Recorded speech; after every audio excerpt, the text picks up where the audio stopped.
níbo lẹ́yìn wà lásìkò tájọ tó ń rí sí ọ̀rọ̀ sàká pínpín àti sàdákà nípínlẹ̀ Kwara tí wọ́n ń pín sàká fún àti kìíní ọ̀hún tọ́ sí léyìí tó wáyé ní iléèwé Queen Elizabeth tó wà ní Táíwò nílùú Ìlọrin ìpínlẹ̀ Kwara. Ọ̀gọ̀rọ̀ àwọn tó gba ẹ̀bùn yìí ni wọ́n dúpẹ́, wọ́n fi ìdùnnú wọn hàn lórí bí wọ́n ṣe pín onírúurú àwọn èròjà bíi fìríìjì, fírísà, jẹnẹrétọ̀, mọ́sínì ìránṣọ, aṣọ àti bẹ́ẹ̀ bẹ́ẹ̀ lọ. Àfáà Lukumanu Sàlẹ́kòsò ó fi wáàsí, ó fi ọ̀rọ̀, ó fi túkà sọ̀rọ̀ lórí ohun tí sàká jẹ́ àti bí sàká ṣe máa ń yọ àwọn èèyàn kúrò nínú òṣì àti ìṣẹ́ ní orílẹ̀-èdè. Ó rọ àwọn torí ṣẹ́gi ọ̀la fún láti máa yọ sàká láti máa fi lé òṣì àti ìṣẹ́ jìnnà sí àwọn aráàlú. Ẹgbẹ́ ọ̀rọ̀ ọ̀hún, ẹgbọ́n tí wọ́n sọ lẹ́kùnrẹ́rẹ́. Mohammed Abdulkadir. Orúkọ mi ni Mohammed Abdulkadir. Inú mi jẹ́ òní, ó jẹ́ kan tó jẹ́ kí inú mi dùn jù láti ìgbà tí mo ti wà torí pẹ̀lú iṣẹ́ tí mo kọ́, mò ń wá sọ́pọ́tà pẹ̀lú irinṣẹ́ tí mo fẹ́ rà. Mo ń try láti tiraka àti ra irinṣẹ́ yẹn, àmúgbà tí mo wá ń gbọ́ pé wọ́n ní àwọn sàká tí wọ́n máa ń rán yàn ní ọwọ́. Mo sábà drop CV letter everything ṣá. Òní mi ì mọ bí inú mi ṣe ń dùn sí lónìí ni ó jẹ́ ló fà á tí mi ì fi orí bí sọ̀rọ̀ lọ too much. Ó jẹ́ kan tó inú mi ń dùn torí last year mo ti wá náà báyẹn torúkọ mi ò jáde. This year ń gbórúkọ mi ṣe á jáde ní ọdún yìí pẹ̀lú nǹkan tán fún mi. Ó jẹ́ kí n wà happy today. Wọ́n á fún mi ní ìdọ́ṣà machine tó gbogbo nìyẹn bí a 350 náà ni. Ó jẹ́ kan tí inú mi dùn gan. Ìkan tí mo ní fún ẹ ni pé Ọlọ́run bá ṣe àlékún oore, àlékún ẹ̀mí gígùn, àlékún àlàáfíà tí ọpẹ́ ti gbìyànjú tí wọ́n fi ń gbìyànjú lórí kinní yìí. Wòyí next year Ọlọ́run tó máa ti bùkún wọn jù báyìí lọ. Ó jẹ́ kan tí inú mi dùn jù gan ní òní. Zakat and Sadaka Foundation àwọn ni wọ́n ní àwọn fi ràn ọ́ lọ́wọ́ kí wọn náà lè bọ́ kúrò nínú ẹ̀bùnmi kó o lè dẹni tí òun náà tó máa support Islam gbogbo ibi tó bá wà. Wọ́n náà wá fi sẹ́nu Islam rántí rẹ̀ níjọ́ wọn náà bá dé èèyàn wọ́n gbàgbé Islam. A case study of Umar ibn Abdulaziz.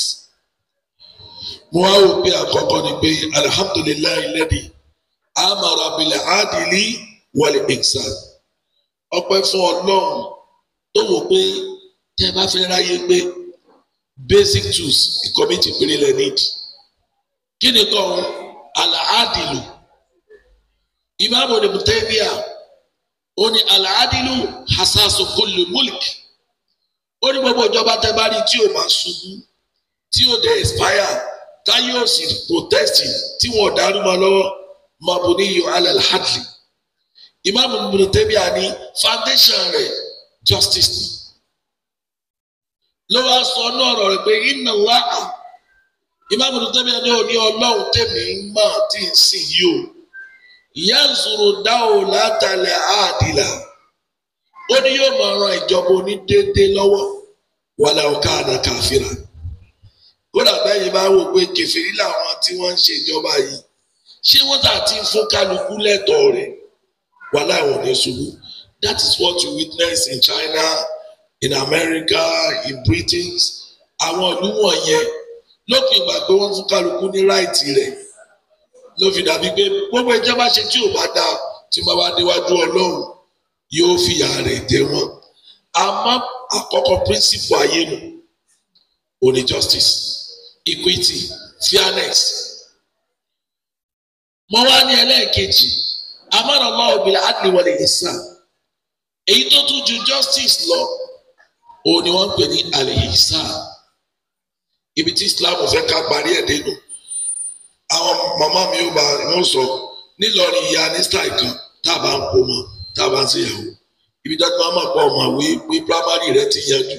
Wọ́n wá ké sí ọ̀nà káàgbé wá bá wa kọ́ kíní ìyá aráfà gèlè kan ọkọ̀. Ìyá Basira ó fún yín pa nǹkan ọkọ̀ wọ́n wà ní otó nǹkan ìyá rẹ̀ wà fi sínú abọ́ rẹ̀ tó gbé kalẹ̀ bóde bá wá kàn nílé ojúde àníbáréwé mi bá wo wọ́n wàá dákọ̀ rẹ̀ pé báwo ya aráfá nígbà kóra mọ́ kí ló fún mi màmá mi ò fọ yín ní pọ́n márùn tọ̀ wọ́n wàá mú pọ́n márùn rẹ̀ kalẹ̀ báyìí wọ́n wàá fi bí pọ́n kan lé e ṣé ẹ rí pọ́n márùn rẹ̀ tí wọ́n mú kalẹ̀ àlàádìlú nù additional 2 naira tí wọ́n fi lé exam pé a gbọ́dọ̀ ṣe bó ti ṣe fún wa káwa náà súnwájú kó lè mọ̀ pé ọmọlúwàbí ni wa níjọ́ tá a bá ti ń fi exam bá yàn lò lẹ́yìn adìlú ó ń tọ̀ wọ́n fẹ́ lè pé kàkà kíkú ọ̀pá yín kíkú ọ̀pá ìwà pẹ̀lú dírẹ́fà agree lè rí 40,000 owó oṣù ọwọ́ àdínú léyà tí ń bọ̀ yìí ọwọ́ àní bó ti dé náà ní owó ẹ̀ nìyẹn ọwọ́ àgbẹ̀ fúnbọ̀ tí máa fún káàsì ọwọ́ àfi sínú envelope òun náà ti máa dá tọ́ mi pé tó bá lájà àti sínú envelope kí ni ìmọ̀ wo ojú tíjọ́ ní lọ àbí 20 naira ni àbí 10 naira ni ọwọ́ àwọ̀ kọ̀rọ̀ lọ́wọ́ ajá owó ọwọ́ àbọ̀ 100,000 bẹ́ẹ̀ yóò sáré padà ọjà alájà kí lẹ́ni kí n fi ṣe ọwọ́ àní 40 owó oṣù rẹ̀ 60 owó ọdún torí àwọn ọmọ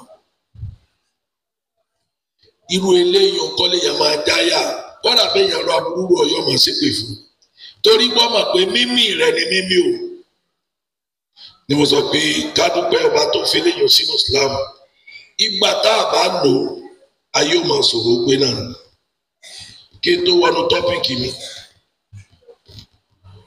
wọ́n fẹ́ rọ̀dọ̀ sàkáàtà تطهيرا ورحمة تطهيرا للأموال ورحمة للفقراء ọba náà ló ti sàká lọ́rọ̀ yẹn torí ó fẹ́ fọ owó wa mọ́ gbogbo olówó ayé àwọn tá a ní ẹ̀dáwó padà fún àwọn náà wọ́n sọ yín dolówó abẹ́gbọ́ gbogbo olówó ayé tá a ní ẹ̀dáwó padà fáwọn mẹ̀kúnnù náà lọ sọ yín dolówó bẹ́ẹ̀ bá mọ nóòrò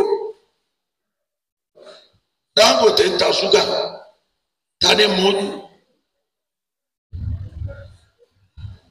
sóhun mú gbogbo ẹni oníláárí bí irú rẹ̀ wọ́n ti kìlọ̀ fún ẹgbẹ́ ìjìnlẹ̀ sí ṣúgà o àwọn tá a rí nǹkan míì ìdúrà wa nínú ẹ̀ làwọn ike ẹ̀bùsí kódò dáadáa Indomie yìí spaghetti yìí tẹ̀ ń tà mélòó lẹ́yìn ń jẹ ẹ̀yin ni wọ́n ti ní kẹ́ go to natural kẹ́kọ̀ọ́ mú mi díẹ̀ láàárọ̀ kẹ́ wá mú fúrúùtù àti mẹ̀kúnnù àti gbogbo ẹ̀ bẹ́ẹ̀ bá rí báwọn ọlọ́kadà ti dúró bí wọ́n ti ń dín Indomie àtẹ̀yìn àwọn alápọ̀jù yìí làwọn náà là ń bá yín jẹ́ tẹ̀sí dolówó làlùkọ́ sọ pé hos minal agniya wàtúrọ́dù ilal fuqara ẹgbà padà lọ́dọ̀ àwọn oníníní yìí ẹ wá dá padà sọ́dọ̀ àwọn tí wọ́n kó wá padà redistribution of income nǹkan tí sàkáfẹ́ ṣe ni ọ̀kan náà àwọn oníkan bóyá Adam Smith kọ́ ni ìgbà tó ń bi pé kí ni jẹ́ economics òun sọ pé effective allocation of resources ló pè ní àkòrí tí ń jẹ́ economics bọ́nìgbà tó dọ́dọ̀ ẹni òun jẹ́ bíi economist mùsùlùmí wọ́n wá bí òun pé kí ni definition of economics òun ní fair allocation of resources something can be effective tí ò ní fair but fairness Islam polongo ìdí tọ́lọ̀ fi ṣe ṣàkà lọ́rọ̀ àyà òun ni kò fowó àwọn olówó mọ́ wàdàmáwù kówó yìí ó lè dàgbà sí i kó lè mọ nítorí pé owó kò síbẹ̀ tí lè ní tó pọ̀ tágbàrá ò ní wọ̀bẹ̀ owó tí ìdọ̀tí èèwọ̀ làwọn owó kéékèèké owó èmi ń bá wọn gbẹ́ kànga owó èmi ń bá wọn gbẹ́ sọ́kàwé kò sẹ́ni ó sì tọrọ ọrú owó àmọ́ bó bá ti ga sókè tó bẹ́ẹ̀ ni ìdọ̀tí ó ti wọ̀bẹ̀ ó mọ̀ àmọ́ láti má bọ́ Ọlọ́run lójijì Ọlọ́run ti provide solution pépé ẹyọ sàká rẹ bí wọ́n bá ti fọ́ bó ti lágbára mọ́ Ọlọ́run ò ní fi bì wọ́n mọ́ ara kan tí wàrà àmọ̀tẹ́lẹ̀ fòkọ́rà Ọlọ́run tó mú wá gbé àwọn aláìní yìí ọ̀nà tá a fi lè ṣàánú wọn nìkan ní kí àwọn tó ní kí wọ́n fún wọn. Wọ́n bí ọ̀kan náà wà fáwa Muhammad Tawali Sharawi wọ́n ní ta ló ń benefit nínú asan sàká àti àgbà sàká ó ní kìlẹ̀ ìmọ̀ àwọn méjèèjì náà ní yantafeun mina zakat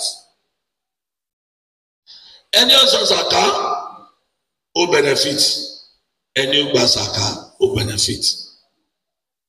Àkọ́kọ́ ni pé tazkiyatul amwal ó fọwọ́ onísàká mọ́ mi rawasibul jurumatil haram àwọn ìdọ̀tí haramu àwọn kòkòrò bàtẹ́rì haramu sàká ló lè fọwọ́ mọ́ ń bẹ̀. Ẹlẹ́ẹ̀kejì wa tazkiyatul musaka min hekidi wa asadin yóò wá fọkẹ́ ní ọgbà sàká mọ́ kúrò kìí ta àtẹ̀gàn àti kọ́ bàjẹ́ fólówó bẹ́ẹ̀ bá ń gbé pẹ̀lú tálíkà tí ẹ̀yin bá ní owó bí yẹn ti dáa tó ń sáàrì bẹ́ẹ̀ bá ń bọ̀ odò rẹ̀ máa fọ́ tálíkà lérí ni. Àwọn ẹ̀ kìkìdó oúnjẹ tó wáyé wá jẹ náà nù kọ́ máa di bí àwọn odò wèrè àwọn olóòótọ́ lajú ṣé wọ́n máa jẹ yẹn lóru. Ìtòfi wí bẹ́ẹ̀ ìkìdó àti asádù ń bẹ lọ́kàn rẹ̀ sí olówó òun. Àwọn ìgbólówó tẹ́gbẹ́ báwọn ẹ̀ ti kọ̀ la lọ́jà báàgì ìṣẹ̀mó àti gàárì oògùn ládìí ẹ̀kan odò yẹrù ẹni bí ìlú ní òrì létí rẹ̀ yóò máa dó sí i ni. Àní èmi máa fẹ́ yàn kéèyàn olówó kọ́ máa jẹ tó dáa. Ó náà lọ́dá nìkan jẹ tí ó pa á ní sí o. Yóò wá ní èmi láìkí ní àbá lówó kọ́ máa jẹ tó dáa. Sẹ́rí gbogbo olówó bá rí bí aláàjì wàláhì ó tọ̀rọ̀ ti ṣe rí èmi ò fọwọ́ sí i tó dáa ni wọ́n máa jẹ ẹwọ ìyẹn ni wọ́n jẹ tú àtọ̀ àwẹ̀ ẹni tó lọ́dọ̀ ẹnìkan dẹ́rù bá wọn tí ń fọ̀hún lérí ló tún ní odò ẹnìkan kí ló fà á torí pọ́wọ́ àánú aláàjì ìdọ́dọ̀ rẹ̀ ó ti bá dìlítì kéèta bí kéèta ti lè so lòsì délérí ikú tí ó wọ̀ ọ́dá pẹ̀lú òsì ara rẹ̀ àti ẹ̀gàn bẹ́ẹ̀ lolówó lè ṣàánú rẹ̀ láti máa dìlítì rẹ̀.